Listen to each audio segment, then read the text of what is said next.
പ്രിയമുള്ളവരെ, ഏവർക്കും ടെക്പീസിയുടെ പുതിയൊരു വീഡിയോയിലേക്ക് സ്വാഗതം. നമ്മൾ ഇന്ന് ഈ വീഡിയോയിൽ ഡിസ്കസ് ചെയ്യുന്നത് അസിസ്റ്റന്റ് എഞ്ചിനീയർ മെക്കാനിക്കൽ ഇറിഗേഷൻ പരീക്ഷയ്ക്ക് ജോലി നേടാനായിട്ട് ടോപ്പേഴ്സ് ഫോളോ ചെയ്യുന്ന പ്രിപ്പറേഷൻ സ്ട്രാറ്റജിയെ പറ്റിയാണ്.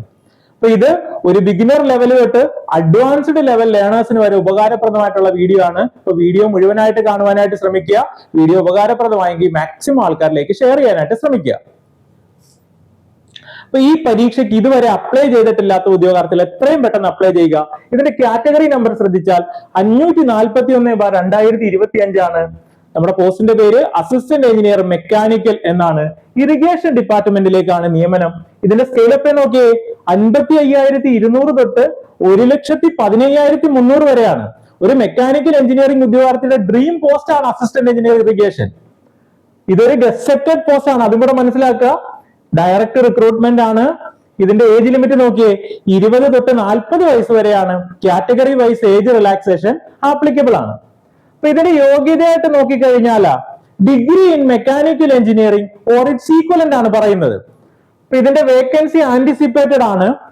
അപേക്ഷ സമർപ്പിക്കാനായിട്ടുള്ള അവസാന തീയതി 14/1/2026 ആണ്. അപ്പൊ അവസാന തീയതി വരെ നോക്കിയിരിക്കാതെ എത്രയും പെട്ടെന്ന് അപേക്ഷ സമർപ്പിക്കാനായിട്ട് ശ്രമിക്കുക. അപ്പൊ ഈ പരീക്ഷയ്ക്ക് ആദ്യ റാങ്ക് നേടിയെടുത്ത് നിങ്ങളുടെ ജോലി സ്വന്തമാക്കാനായിട്ടുള്ള പ്രിപ്പറേഷൻ സ്ട്രാറ്റജിയാണ് ഞാനിവിടെ പറയാൻ പോകുന്നത്. അപ്പൊ നമ്മൾ 2018 ഡിസംബറിൽ അന്നത്തെ ഗ്രൗണ്ട് വാട്ടർ എയുടെ പരീക്ഷയോടുകൂടി തന്നെ നമ്മുടെ മെക്കാനിക്കൽ എഞ്ചിനീയറിംഗ് പരീക്ഷയുടെ ക്വസ്റ്റ്യൻ പാറ്റേൺ ആകെ മാറി.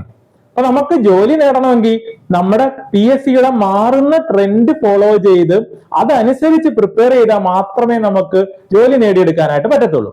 ഇപ്പൊ 2017 സാഹചര്യമൊക്കെ നോക്കിക്കഴിഞ്ഞാൽ അന്നത്തെ ഇറിഗേഷൻ എയുടെ പരീക്ഷ വെറും ഒരു MCQ ബുക്ക് മാത്രം പഠിച്ചിട്ട് നമുക്ക് ക്രാക്ക് ചെയ്യാമായിരുന്നു. പക്ഷെ ഇപ്പൊ അങ്ങനെയല്ല. നമ്മൾ വെറുതെ MCQ മാത്രം പ്രാക്ടീസ് ചെയ്തിട്ട് പോയിട്ടോ അല്ലെങ്കിൽ പ്രീവിയസ് ക്വസ്റ്റ്യൻ മാത്രം നോക്കിയിട്ട് പോയിട്ടോ നമുക്ക് ജോലി കിട്ടത്തില്ല. നമ്മൾ ഡീറ്റെയിൽഡ് ആയിട്ട് ഡെപ്തിൽ പഠിച്ച് നല്ല രീതിയിൽ പ്രാക്ടീസ് ചെയ്ത് ഒരുപാട് ക്വസ്റ്റ്യൻസ് വർക്ക്ഔട്ട് ചെയ്ത റിവിഷൻ ഒക്കെ ചെയ്തുകൊണ്ട് പോയാൽ മാത്രമേ നമുക്ക് ഈ മാറുന്ന ട്രെൻഡിൽ ഈ 1.5 മണിക്കൂറിൽ നമുക്ക് ഏറ്റവും ബെസ്റ്റ് ആയിട്ട് നമുക്ക് പെർഫോം ചെയ്യാൻ പറ്റത്തുള്ളൂ. അപ്പൊ അവിടെ നമ്മൾ മനസ്സിലാക്കിയിരിക്കേണ്ട കാര്യം, നിങ്ങൾ ട്രെൻഡ് മനസ്സിലാക്കാനായിട്ട് ഏറ്റവും റീസെന്റ് ആയിട്ട് നടന്ന ഇതേ സിലബസ് പ്രകാരമുള്ള ഒരു ക്വസ്റ്റ്യൻ പേപ്പർ എടുത്ത് വർക്ക്ഔട്ട് ചെയ്യുക. അത് ബിഗിനർ ആയിക്കോട്ടെ, അഡ്വാൻസ്ഡ് ലെവൽ ലേണർ ആയിക്കോട്ടെ.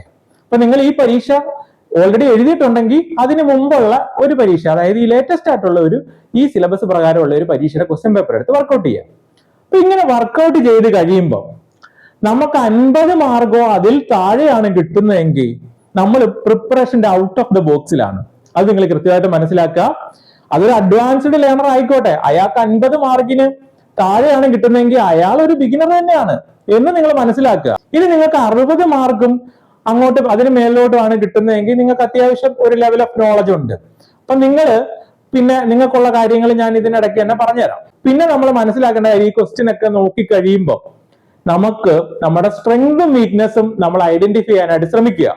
കാര്യം, നിങ്ങൾ ചിലപ്പോൾ ഇതുമായിട്ട് യാതൊരു ബന്ധമില്ലാതെ നിൽക്കുന്ന ആളായിരിക്കും. പഠിച്ചു എന്നല്ലാതെ നമുക്ക് സബ്ജക്റ്റിലൊന്നും ഒരു നോളജും ഇല്ലാത്ത ആളായിരിക്കും. പക്ഷെ നമ്മൾ മൊത്തത്തിലൊക്കെ ഒന്ന് നോക്കി കഴിയുമ്പോൾ നമുക്ക് ചിലപ്പോൾ ചില ആൾക്കാർക്ക് പ്രോബ്ലമാറ്റിക് സബ്ജക്ട് പഠിക്കാൻ പാടായിരിക്കും, അല്ലെ? തിയറി മാത്രമായിരിക്കും പഠിക്കുന്നത്. അപ്പൊ നമ്മുടെ ഏതൊക്കെയാണ് ഏരിയ നമുക്ക് പഠിക്കാൻ പറ്റുന്നത്, അല്ലെങ്കിൽ നമുക്ക് ഏതൊക്കെ സബ്ജക്ട് അറിയാം, നമുക്ക് ഏതൊക്കെ പഠിച്ചെടുക്കാൻ പറ്റും, ഇങ്ങനെയുള്ള കാര്യങ്ങൾ നമ്മളെ തന്നെ അനലൈസ് ചെയ്യുക.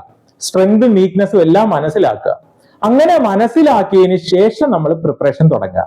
ഇത്രയും കാര്യങ്ങൾ ചെയ്തതിന് ശേഷം മാത്രം നിങ്ങൾ എന്ത് ചെയ്യുക? സിലബസ് എടുക്കുക.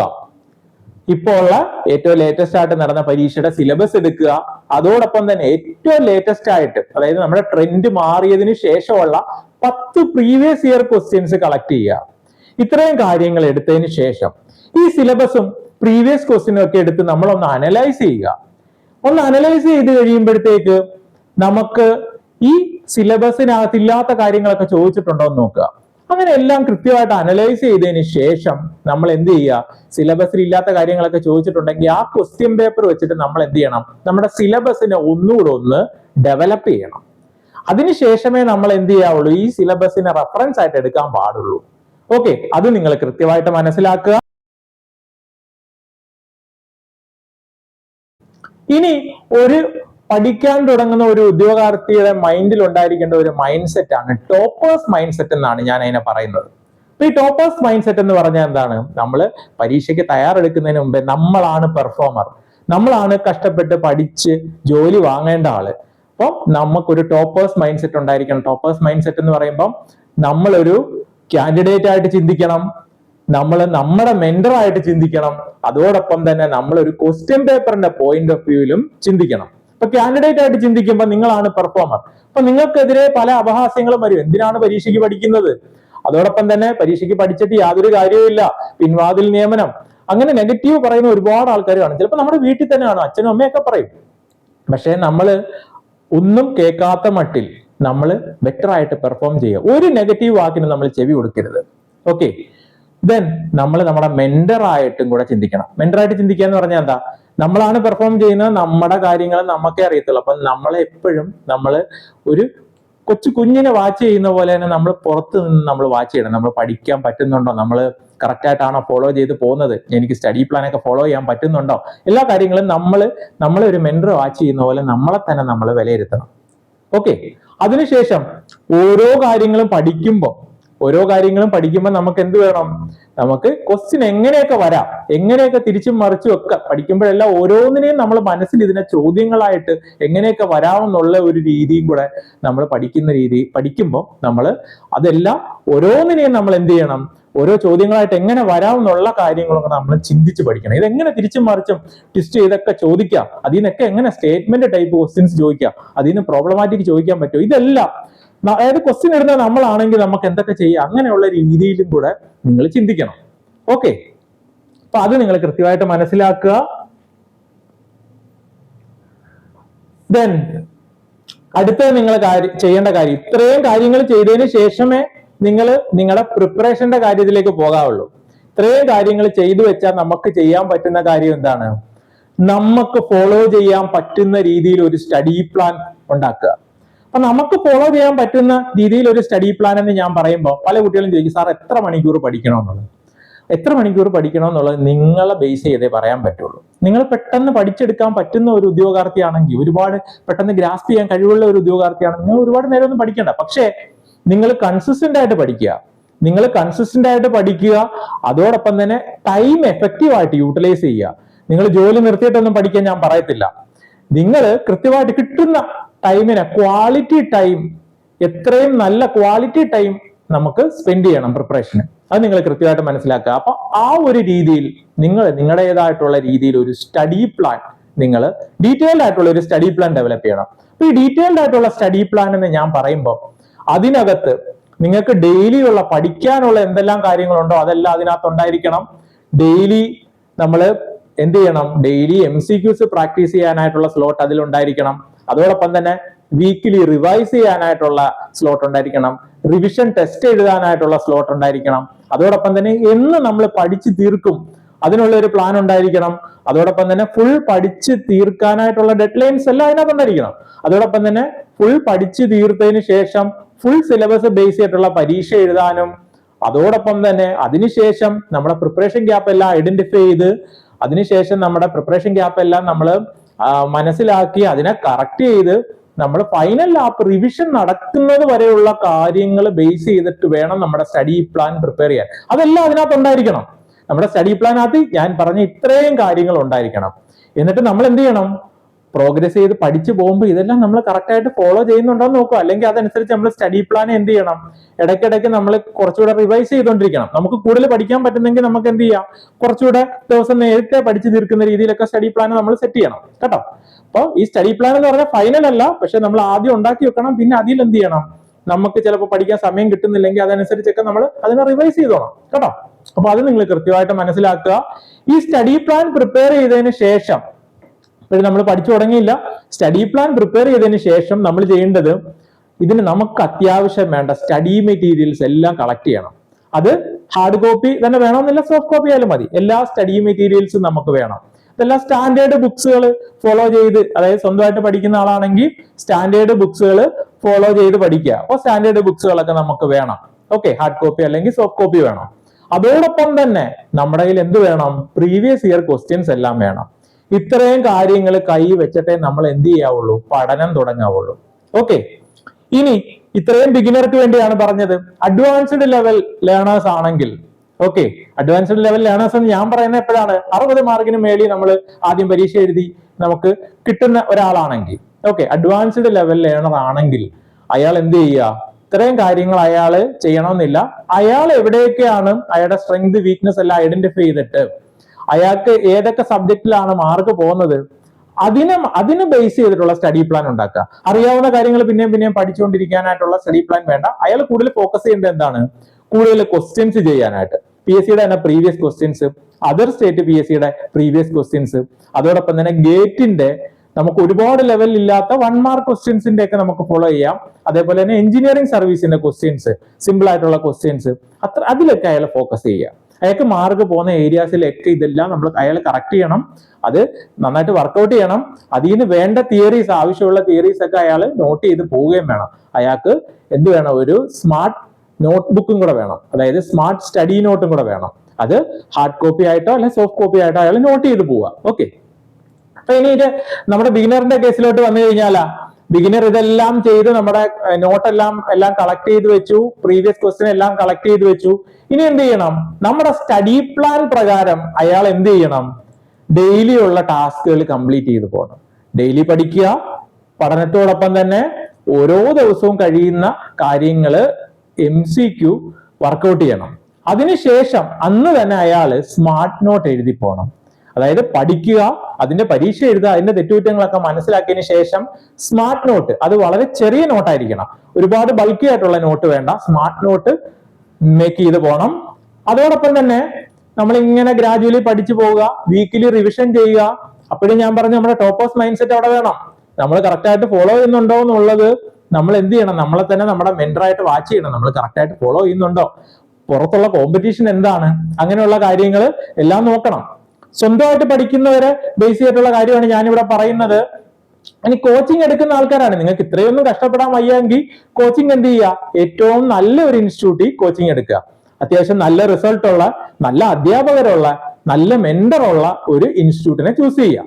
ഓക്കെ, അപ്പോ അത് നിങ്ങൾക്ക് കൃത്യമായിട്ട് മനസ്സിലായല്ലോ. അപ്പൊ നിങ്ങൾ എന്തൊക്കെ ചെയ്തു, നിങ്ങളിപ്പം പഠനം തുടങ്ങി അല്ലെ, പഠനം തുടങ്ങിയിട്ട് നിങ്ങൾ എന്ത് ചെയ്തു, പഠനം നമ്മളിങ്ങനെ ഗ്രാജുവലി പൊക്കോണ്ടിരിക്കുകയാണ്, വീക്കിലി റിവിഷൻ ഒക്കെ ചെയ്തു അല്ലെ. അപ്പൊ എന്ത് ചെയ്യുക, അങ്ങനെ റിവിഷൻ ചെയ്യുന്നു, നമ്മൾ എന്ത് ചെയ്യണം, വീക്കിലി ടെസ്റ്റ് എഴുതണം. വീക്കിലി റിവിഷൻ ചെയ്യുന്നു, വീക്കിലി ടെസ്റ്റ് ചെയ്യുന്നു, വീക്കിലി ടെസ്റ്റ് നമ്മൾ ചെയ്യുന്നു. വീക്കിലി ടെസ്റ്റ് ചെയ്യുമ്പോഴും നമ്മൾ എന്ത് ചെയ്യുന്നു, നമുക്ക് പ്രിപ്പറേഷനിൽ അവിടെയും ചെറിയ ഗ്യാപ്പുകളൊക്കെ നമ്മൾ മനസ്സിലാവും, അതൊക്കെ കറക്റ്റ് ചെയ്യുക, നമ്മളെ സ്മാർട്ട് നോട്ട് എഴുതി പോവുക. അപ്പൊ എപ്പോഴും ഒരു ടോപ്പർ ആകണമെങ്കിൽ നിങ്ങൾക്ക് ഒരു സ്മാർട്ട് നോട്ട് ഉണ്ടെങ്കിൽ നല്ലതാണ്. ഏറ്റവും നമ്മുടെ ഫ്യൂച്ചർ റെഫറൻസിലൊക്കെ അത് യൂസ് ചെയ്യുക. പരീക്ഷയുടെ തലേന്നൊക്കെ ഇതെടുത്ത് നോക്കിയാൽ മതി, അല്ലാതെ പിന്നെയും നമുക്ക് ഈ ബൾക്കി ആയിട്ടുള്ള സ്റ്റഡി മെറ്റീരിയൽ നോക്കാനുള്ള സമയമില്ല. ഓക്കെ, അപ്പൊ അങ്ങനെ ഗ്രാജുവൽ ആയിട്ട് പോയിട്ട് നിങ്ങൾ ആദ്യം ചെയ്യേണ്ട ടാസ്ക് എന്ന് പറഞ്ഞാൽ എത്രയും പെട്ടെന്ന് നിങ്ങൾ ഫുൾ സിലബസ് പഠിച്ചു തീർക്കുക എന്നുള്ള. പഠിത്തത്തിൽ കോംപ്രമൈസ് ചെയ്യരുത്, നിങ്ങൾ ആഴത്തിൽ തന്നെ പഠിക്കണം. ഓക്കെ, അപ്പൊ നമ്മുടെ എക്സാമിന്റെ ഡിമാൻഡ് അനുസരിച്ച് നിങ്ങൾ പഠിക്കണം. ചില സാധനങ്ങൾ നമ്മൾ ആഴത്തിൽ പഠിക്കേണ്ട കാര്യം വരുന്നില്ലായിരിക്കും, അതെല്ലാം നമ്മൾ ഈ പ്രീവിയസ് ക്വസ്റ്റ്യൻ അനലൈസ് ചെയ്തപ്പോൾ നമ്മളതെല്ലാം നോട്ട് ചെയ്ത് പോയതാ അല്ലെ. അപ്പൊ അങ്ങനെ എക്സാമിന്റെ ഡിമാൻഡ് അനുസരിച്ച് നിങ്ങൾ പഠിച്ചു പോയി ഈ ഫുൾ സിലബസിനെ നിങ്ങൾ ആദ്യത്തെ ഒരു സ്റ്റേജിൽ എത്രയും പെട്ടെന്ന് തീർക്കാനായിട്ട് നോക്കുക. തീർത്തു കഴിഞ്ഞാൽ നമ്മൾ ചെയ്യേണ്ട കാര്യം ഫുൾ സിലബസ് ബേസ് ചെയ്തിട്ടുള്ള പരീക്ഷകൾ എഴുതുക. അപ്പൊ നമ്മൾ പ്രീവിയസ് ഞാൻ ആദ്യം പറഞ്ഞു 10 ക്വസ്റ്റൻ എങ്കിലും മിനിമം കളക്ട് ചെയ്യാൻ പറഞ്ഞു. അതോടൊപ്പം തന്നെ കിട്ടാവുന്ന മെക്കാനിക്കൽ എഞ്ചിനീയറിംഗിൽ നടന്ന PSC യുടെ പരീക്ഷകളുടെ എല്ലാം ക്വസ്റ്റ്യൻ പേപ്പർ കളക്ട് ചെയ്യുക. അതർ സ്റ്റേറ്റ് PSC യുടെ ക്വസ്റ്റ്യൻസ് കളക്ട് ചെയ്യുക. ഗേറ്റിന്റെ 1 മാർക്ക് ക്വസ്റ്റ്യൻസിന്റെ അതൊക്കെ കളക്ട് ചെയ്യുക അല്ലെ. പിന്നെ പറ്റുമെങ്കിൽ എഞ്ചിനീയറിംഗ് സർവീസിന്റെ, അത് ഞാൻ മസ്റ്റായിട്ട് പറയുന്നില്ല, എഞ്ചിനീയറിംഗ് സർവീസിന്റെയും കൂടെ ചെയ്താൽ നല്ലത്. അതും സിമ്പിൾ ക്വസ്റ്റ്യൻസ് ഒക്കെ ചെയ്താൽ നല്ലത്. അപ്പൊ ഇത്രയും കാര്യങ്ങൾ നിങ്ങൾ പഠിച്ചു തീർക്കണം. ഓക്കെ, പഠിച്ചു തീർത്ത് കഴിയുമ്പോൾ നിങ്ങൾ PSC യുടെ ക്വസ്റ്റ്യൻ തന്നെ കുറെ ചെയ്ത് കഴിയുമ്പോൾ നമുക്ക് നമ്മുടെ പ്രിപ്പറേഷൻ ഗ്യാപ്പ് മനസ്സിലാവും. ഇനി അതർ സ്റ്റേറ്റ് PSC യുടെ ഒക്കെ കുറച്ചുകൂടെ ഒക്കെ ചെയ്യുമ്പോൾ നമുക്ക് ഇപ്പൊ പല പരീക്ഷകളിലെ അതർ സ്റ്റേറ്റ് PSC യുടെ ഒക്കെ ക്വസ്റ്റ്യൻസ് PSC ഇൻക്ലൂഡ് ചെയ്യുന്നുണ്ട്. പല അതർ സ്റ്റേറ്റ് PSC അതേ ക്വസ്റ്റ്യൻ തന്നെ കോപ്പി ചെയ്തിട്ട് ഇടുന്നുണ്ട്. അപ്പോൾ അതൊക്കെ നിങ്ങൾ വർക്കൗട്ട് ചെയ്ത് കഴിയുമ്പോൾ നിങ്ങളുടെ അത് കറക്റ്റ് ആയിട്ട് പരീക്ഷ എഴുതി കഴിയുമ്പോൾ നിങ്ങളുടെ പ്രിപ്പറേഷൻ ഗ്യാപ്പ് നിങ്ങൾക്ക് മനസ്സിലാവും. അതോടൊപ്പം തന്നെ നിങ്ങളുടെ റാങ്ക് ഒന്നുകൂടെ ബൂസ്റ്റ് ചെയ്യണമെങ്കിൽ ഏതെങ്കിലും വിശ്വസിക്കാവുന്ന ഒരു സ്റ്റാൻഡേർഡ് കോച്ചിങ് ഇൻസ്റ്റിറ്റ്യൂട്ടിന്റെ ഒരു മോക്ക് ടെസ്റ്റ് സീരീസിലും കൂടെ ജോയിൻ ചെയ്യുക. അപ്പൊ അവരുടെ നിങ്ങൾക്ക് ടോപ്പിക് ടെസ്റ്റ് എഴുതാം, അതോടൊപ്പം തന്നെ ഫുൾ സിലബസ് ബേസ് ചെയ്തിട്ടുള്ള ടെസ്റ്റും നിങ്ങൾക്ക് ചെയ്യാൻ പറ്റും. അത് നിങ്ങൾ സ്വന്തമായിട്ട് പഠിക്കുന്നവരാണ്. അല്ലാതെ കോച്ചിങ് എടുക്കുന്ന ആൾക്കാർ ആ കോച്ചിങ് സെന്റേഴ്സിന്റെ ഒരു സ്ട്രാറ്റജി കാണും. നല്ല മെന്റർ ആണെങ്കിൽ അവർ അതനുസരിച്ച് ഗൈഡ് ചെയ്യും, കറക്റ്റ് ആയിട്ടുള്ള കാര്യങ്ങളെല്ലാം ചെയ്യും. ഇപ്പൊ കോച്ചിങ് സെന്റർ തിരഞ്ഞെടുക്കുമ്പോഴും നിങ്ങൾ സൂക്ഷിച്ചു വേണം. ഒരുപാട് സെന്റേഴ്സ് ഉണ്ട്, പല സെന്റേഴ്സിലും റിസൾട്ട് ഒക്കെ ഉള്ള സെന്റേഴ്സ് കാണും, പക്ഷെ നല്ല അധ്യാപകരോ നല്ല മെന്റേഴ്സോ ഒന്നും കാണത്തില്ല. മിക്കവാറും ഒരുപാട് കുട്ടികളൊക്കെ കുറെ വന്ന് പഠിച്ചു കഴിയുമ്പോൾ ചിലപ്പോൾ റിസൾട്ട് ഒക്കെ കിട്ടിയെന്നിരിക്കും. അപ്പൊ നിങ്ങൾ നോക്കേണ്ട കാര്യം, നിങ്ങളോടൊപ്പം തന്നെ പരീക്ഷ എഴുതുന്ന മെന്ററും അധ്യാപകരും ആണെങ്കിൽ അങ്ങനെയുള്ള ആൾക്കാരുടെ ഗൈഡൻസ് സീക്ക് ചെയ്യാതിരിക്കുന്നതാണ് നല്ലത് കേട്ടോ. അത് നിങ്ങൾ കൃത്യമായിട്ട് മനസ്സിലാക്കുക. അപ്പൊ അങ്ങനെ നിങ്ങൾ എന്ത് ചെയ്യുക, അറ്റ്ലീസ്റ്റ് നിങ്ങൾ ഒരു മോഡൽ ടെസ്റ്റ് എങ്കിലും ഒരു ഇൻസ്റ്റിറ്റ്യൂട്ടിനെ വാങ്ങിച്ച് ചെയ്യുക. കാര്യം എന്താ, നിങ്ങൾ ഈ പ്രീവിയസ് ക്വസ്റ്റ്യൻ ചെയ്യുന്ന കൂടാതെ അവര് ഇടുന്ന ക്വസ്റ്റ്യൻസ്, അല്ലെങ്കിൽ അവര് പലയിടത്തു നിന്നും അവരൊരു വേറൊരു ക്വസ്റ്റ്യൻ പേപ്പർ സെറ്ററിന്റെ മൈൻഡ് സെറ്റ് ഇരുന്ന് ചെയ്യുന്ന ആൾക്കാരായിരിക്കും അല്ലെ. അത്യാവശ്യം നല്ല നോളജ് ഉള്ള അധ്യാപകർ പ്രിപ്പയർ ചെയ്ത ക്വസ്റ്റ്യൻസ് ആണെങ്കിൽ എന്ത് ചെയ്യുക, അവിടുന്ന് നമുക്ക് പല കാര്യങ്ങളും പഠിക്കാനുണ്ടാവും. അപ്പൊ ഞാൻ പറയുന്നതെന്ന് വെച്ചാൽ, നമ്മൾ ഏതൊരു പരീക്ഷ വന്നാലും, അതായത് മെക്കാനിക്കൽ എഞ്ചിനീയറിംഗിലെ സിമ്പിൾ ലെവലിലായിക്കോട്ടെ, മീഡിയം ലെവലിലായിക്കോട്ടെ, ഏറ്റവും ടഫസ്റ്റ് എക്സാം ആയിക്കോട്ടെ, അത് നമ്മളെ ബാധിക്കാൻ പാടില്ല. ആ ഒരു രീതിയിൽ നമ്മൾ പ്രിപ്പയർ ചെയ്യണം. അപ്പൊ നമുക്ക് PSC പരീക്ഷകളിൽ നമ്മൾ കാണുന്നതാണ്, ചിലപ്പോൾ പരീക്ഷ സിമ്പിൾ ആവും. ഈ സിമ്പിൾ ആവുന്നത് ഭയങ്കര അപകടമാണ്. കാര്യം എന്താ, നന്നായിട്ട് പ്രിപ്പയർ ചെയ്തുകൊണ്ട് പോകുന്ന ഉദ്യോഗാർത്ഥിക്ക് സിമ്പിൾ ക്വസ്റ്റ്യൻ ഇങ്ങനെ കിട്ടിക്കൊണ്ടിരിക്കുമ്പോൾ അവൻ തെറ്റിക്കാനുള്ള ചാൻസ് കൂടുതലാണ്. കാര്യം പെട്ടെന്ന് ചെയ്യാൻ പോകും, ആവേശം കൂടും. ആവേശം കൂടിക്കഴിഞ്ഞാൽ എന്ത് ചെയ്യും, അവിടെ നമ്മൾ അറിയാതെ ചിലപ്പം ഓപ്ഷൻ നോക്കാതെ ചിലപ്പോൾ which of the following is not എന്നൊക്കെ ആയിരിക്കും കാണുന്നത്. നോട്ട് ചിലപ്പോൾ നമ്മൾ കാണത്തില്ല. അപ്പൊ അങ്ങനെ വരുമ്പോൾ നമുക്ക് എന്ത് ചെയ്യും, ചിലപ്പോൾ പണി കിട്ടും. അപ്പൊ അതൊക്കെ നിങ്ങൾ നോക്കിയിട്ട് വേണം പ്രിപ്പയർ ചെയ്യാനായിട്ട്.